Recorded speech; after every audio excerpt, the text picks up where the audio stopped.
Hello, my pretties, Nyxarity here, and today I have a little something brought to you after the madness of me attempting to record a getting ready with me video.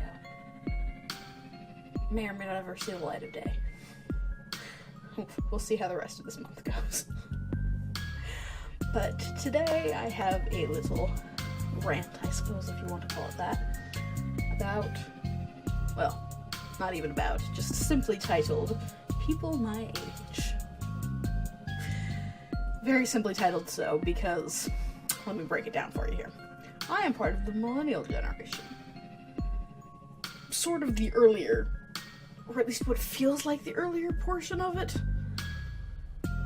I'm that, like, mid-range millennial generation, I guess, where I remember dial-up internet. And I remember it being so expensive to have dial-up internet that I was allowed to use it like once a month. But I also remember a time where teenagers regularly had cell phones. And this was all while I was growing up.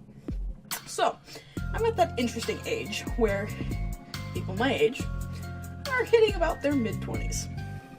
Where your life is supposed to be all put together and ready for you. You know, fuck life. I don't know if it's becoming more of a common thing, starting kind of with the millennial generation, where it's actually harder to move out of your parents' house. Because your parents, for this generation, kind of coddle you a little bit more. I'm gonna be honest, that's a big part of it. But also because minimum wage has gotten into that range where you can't live off of it at all whatsoever. You go to college because your parents forced you, because you didn't want to, but you had to do something with your life. And so now you're worried about debt, and the moving out thing is like, as soon as you have the money to move out, the government's like, pay back your loans. Yeah, I got nothing. You know, we're taught that credit is an okay thing growing up. So, they go into credit debt. All of these things that have just mushed together to make it really hard to move out of your parents' house. Let me put it into perspective for you. I tried. Really did. I had a stable job that turned somehow unstable. And then health problems happened, and then college happened. And, now I'm beginning to wonder if I will ever be able to move out. But, I mean, I'm becoming okay with the idea a little bit more, which I think is another problem with that moving out thing. So when you become a little bit more comfortable with the idea of not having to move out, the idea of maybe, you know, when I have a partner in my life, we could physically afford to move out, but then my parents are kind of in that age where I'd like to take care of them, help out. So why not just keep living with them, right? My mom is definitely one of those people that's like, you will not have my grandchildren under my roof. But even more recently, she's kind of come to that decision of, you know, if you want to be a single parent and live with me, as long as you're supporting you and your child, kind of okay with that. It must be on the other end of the house. So, there's all these things going on. But, there's the other thing. I don't really want to be a single parent. I'm like 23, 24 in like a week. Not even a week. Oh my god. Tuesday.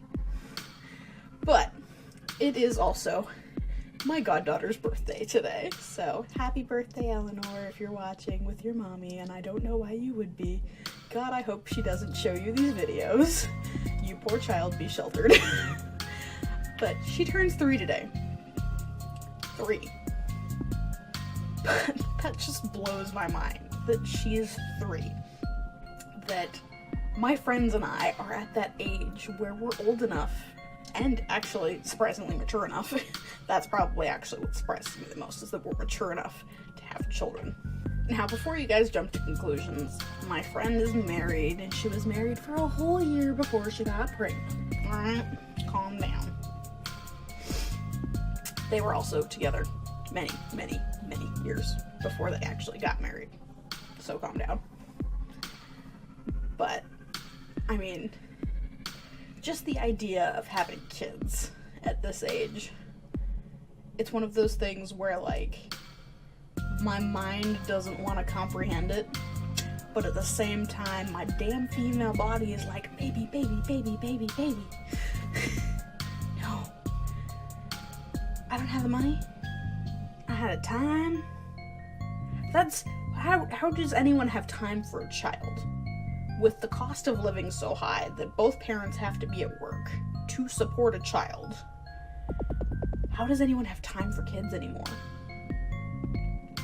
It makes me think of way back in school, when we were taught that it takes a village to raise a child.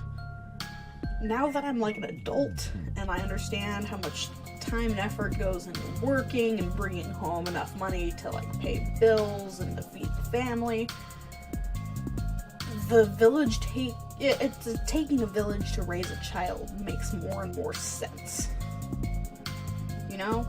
Because it's like, you know, even if you can't afford one, you need a nanny. Because you need to be able to go to work.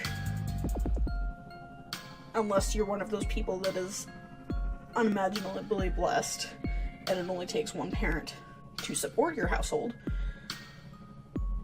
God, that would be nice.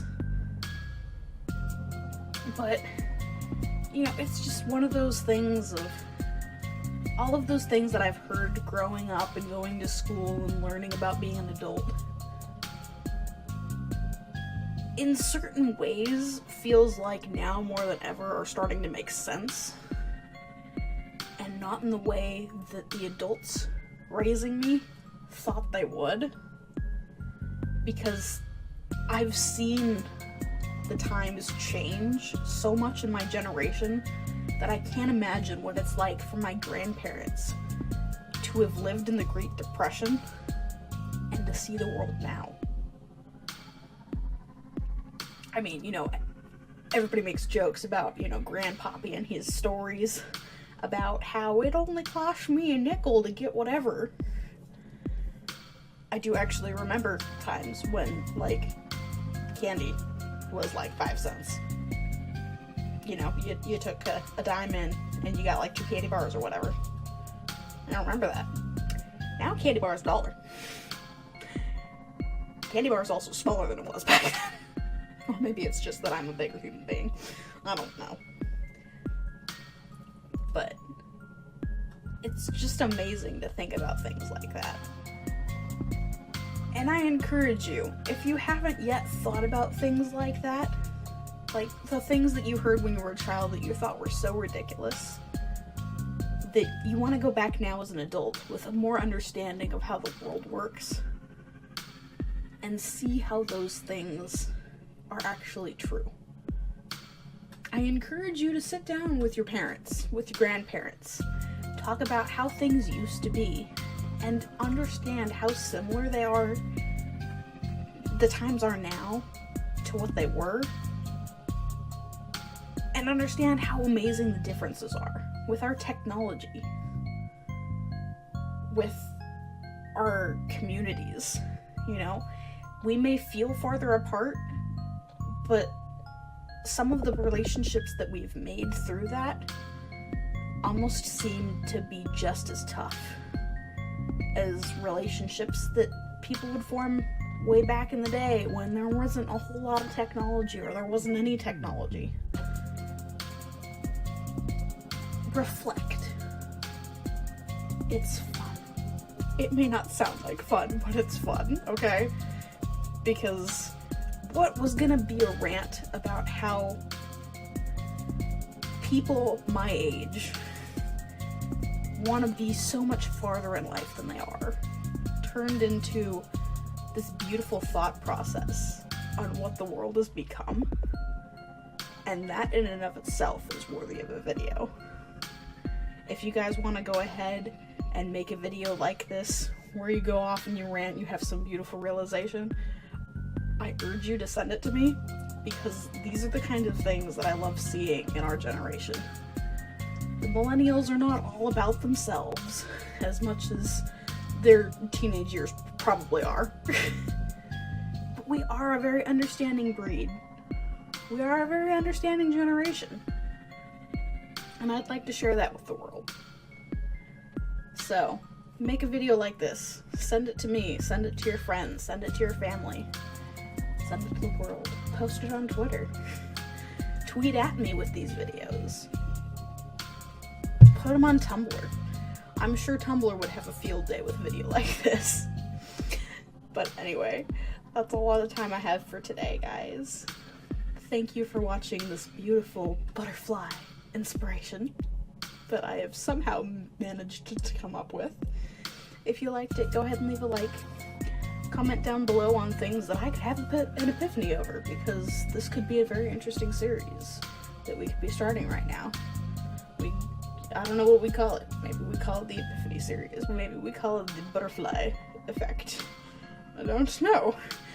Post some comments down below to go ahead and suggest an idea for a series if this should become a series. But thanks again so much, guys. Go ahead and subscribe for more great content. More videos coming every day this month, so I'll see you guys tomorrow. Bye-bye. Now, however, if you start thinking about if I will put into these situations, I was one of those teenagers in the woods, I'm gonna screw everything. It's like, how stupid. You don't split up.